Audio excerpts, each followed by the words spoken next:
أحد شواطئ المملكة العربية السعودية توجهت الشابة أسماء البالغة من العمر 32 عاما مرتدية فستانا أزرق اللون فوق ملابس السباحة لقضاء يوم على الشاطئ مع صديقها.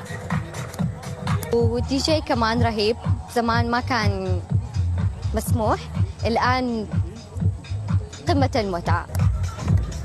في المساء يتحول الشاطئ القريب من مدينة جدة أكثر مدن المملكة انفتاحا إلى ملهى ليلي، وعلى أنغام الموسيقى الغربية يرقص الزوار السعوديون والأجانب بملابس السباحة.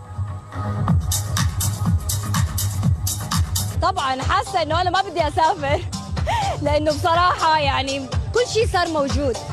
منذ عام 2018 تعمل المملكة على تخفيف بعض القيود الاجتماعية الصارمة، فبعد رفع الحظر المفروض على قيادة النساء للسيارات وإعادة فتح دور السينما والسماح بالحفلات الموسيقية المختلطة خصوصا في جدة ومحيطها، بدأت الدولة الخليجية في تقديم التأشيرات السياحية.